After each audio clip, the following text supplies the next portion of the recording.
नमस्कार, news room में आप सभी का स्वागत है। विदेश मंत्री एस जयशंकर ने चीन पर परोक्ष हमला बोलते हुए कहा है कि जब राष्ट्र कानूनी दायित्वों की अवहेलना या लंबे समय से चले आ रहे समझौतों का उल्लंघन करते हैं तो भरोसे को भारी नुकसान पहुंचता है। बांग्लादेश की राजधानी ढाका में आयोजित हिंद महासागर सम्मेलन के 6ठे संस्करण को संबोधित करते हुए जयशंकर ने कहा कि हिंद महासागर क्षेत्र में एक महत्वपूर्ण साझा चिंता गैर व्यवहार्य परियोजनाओं द्वारा उत्पन्न कर्ज है। उन्होंने कहा कि स्थिर अंतर्राष्ट्रीय व्यवस्था बनाने के लिए कानून व मानदंडों का पालन करना और नियमों का सम्मान करना एक महत्वपूर्ण प्राकृतिक पहलू है।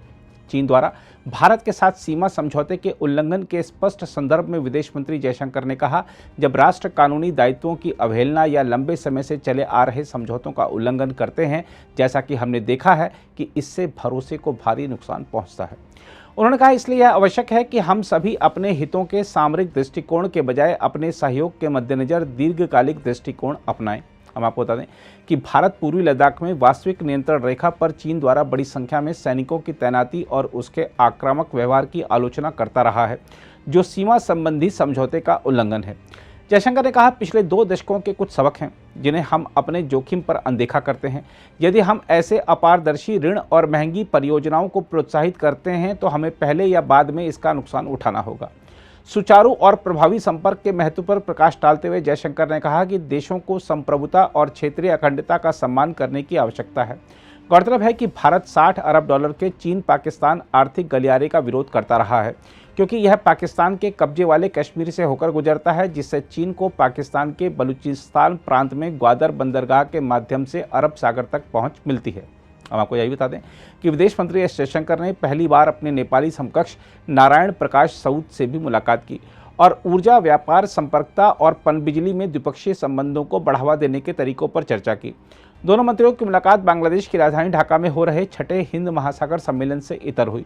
यह मुलाकात इस मायने में भी महत्वपूर्ण है क्योंकि नेपाल में इस समय जो सरकार है वह चीन समर्थक मानी जाती है। इस मुलाकात के बाद जयशंकर ने ट्वीट किया, नेपाल के विदेश मंत्री एनपी सऊद के साथ एक अच्छी पहली बैठक, उन्हें नई जिम्मेदारी के लिए बधाई दी।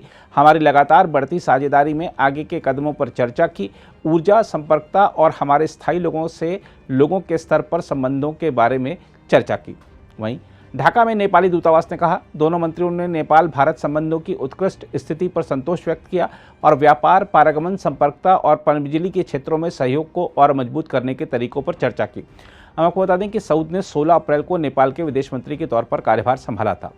दूसरी ओर बांग्लादेश की प्रधानमंत्री शेख हसीना ने कहा है कि हिंद महासागर के तटवर्ती राष्ट्रों के लचीले भविष्य के लिए उनके बीच सम्मान और आपसी विश्वास की आवश्यकता है। उक्त विषय पर जोर देते हुए उन्होंने कहा कि उनका देश क्षेत्र में शांति के लिए अपनी भूमिका निभाने के लिए प्रतिबद्ध है।